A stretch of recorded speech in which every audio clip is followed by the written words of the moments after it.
Good morning, my YouTube viewers. It's Palestine here. Welcome to my channel. And basically what I wanted to do in this video is I wanted to give you an update on the status of my mother, because if you've been watching my videos, then you will know that my mother is in ICU and the hospital in Little Rock, Arkansas, where she, I think she was getting out of bed to go to the bathroom or something, but she fell, she hit her head, and she broke her neck. So, I think her bones are not in good condition. She's probably got osteopenia or maybe even osteoporosis. I mean, I've got osteopenia, so that's a problem for me. But anyway, so she ended up in the ER, emergency room, in a hospital in Little Rock, and they said she had a bleed on the brain. I'm not sure exactly what they have done about the bleed on the brain, because the only thing that I've heard about is the broken neck, and that they couldn't, because she's on so much medication, because she's on blood thinners, then that was going to affect how they treated the bleed on the brain. And then they found out that she had a broken neck and that she needed an operation. So my mother is not sure, is well, blondish, and so she's going to have problems with her bones anyway. And her elder brother, Elton, he's died now, apparently he had problems with his bones. He'd had 2 heart operations, and he was going to the kitchen to get a gallon of milk, and he reached down to get the gallon of milk, and he broke his back. So there is already a problem with bones in this family, or my family, really. And so she had the operation on Tuesday, but before she could have the operation, they had to put her on a ventilator. And the reason why is because all the drugs that she was on and all the drugs that they were giving her were causing her throat to swell up, and she couldn't breathe. So they had to put her on a ventilator. So my mother has been on a ventilator since Sunday, and it's Saturday now, so she's been on a ventilator for a week. And then so basically, to put her on the ventilator, they had to sedate her. So she had to be sedated to be put on the ventilator. And then on Tuesday, they gave her the operation. And so she's had the operation on Tuesday, and she's still on the ventilator, and it's Saturday now. And the thing is that if you've been watching my videos, you'll know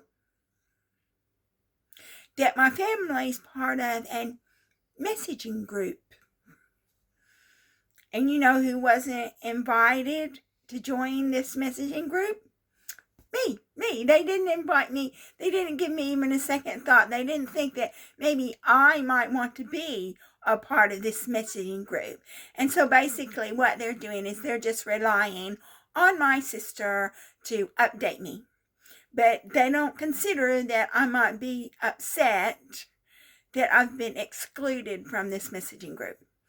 And then I asked my mother's friend for her mobile number so I could call her.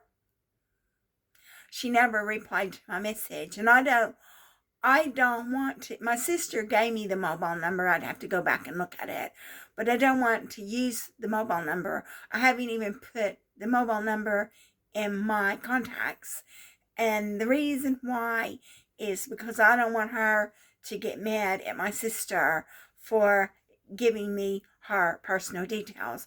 So unless she gives me the number or says my sister has permission to give me the number, then I'm not going to use it, and I'm not going to put it in my contacts in my phone, because just in the UK you've got something called the Data Protection Act, and if you give somebody's personal information out without their permission, you can get in big trouble in accordance with the Data Protection Act. It's not even called the Data Protection Act anymore. It's called GDPR, General Data Protection Regulations or something.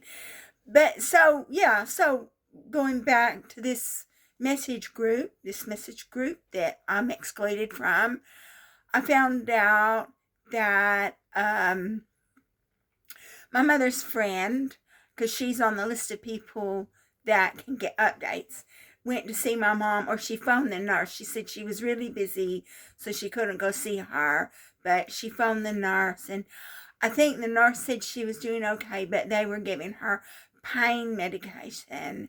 And I think that they said that she was under stress. She looked distressed or something. Because, yeah, wouldn't you be distressed if you were on a ventilator? That's why they have to sedate people who are on a ventilator, because it's such a stressful experience. Can you imagine having a cable in your a pipe in your mouth so you can breathe? I mean, yeah, I would be stressed out. I wouldn't want to be on a ventilator. And so, but I think they said she was calm or she was okay, and they were giving her pain meds.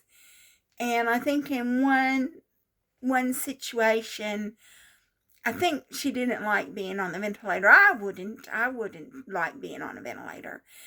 And then so yesterday we got a message that I get this from my sister, and my sister copies and pastes the messages to me. And they said that, I think they said that yesterday they were going to let my mother rest. Isn't that what she's been doing the whole time? Resting. She's laying on the bed in a ventilator, with a ventilator in her throat, just had an operation. Isn't that what she's been doing? Resting. But they're going to yesterday they said they were going to let her rest, and they're going to try to take the ventilator off of her. And I thought, okay, well, maybe we can phone her and talk to her on the phone. I knew that my mom couldn't talk, but I thought, well, maybe she would like it if somebody put the phone to her ear so I could phone her and talk to her. I mean, I know that she can't speak. She's got a ventilator in her throat. But I thought, well, it would be nice if I could phone up there and somebody could put the phone to her ear and she could hear me speak to her. That might bolster her up a bit, cheer her up a bit, make her want to get better, you know. But they don't think about that. And then my sister just said, oh no, she can't speak to you. She's got a tube in her mouth. Well, I'm not an idiot. I knew that. I know she's got a tube in her mouth. But even if you put the phone to her ear and you let somebody talk to her so she can hear the person speaking to her, it might make her feel better, you know? So that's it. That's the update. And I've got lots of things I can talk about because I've got lots of problems. Lots of things that I can't put on YouTube. Lots of things that I can't put on social media. Lots of things that I just have to keep to myself.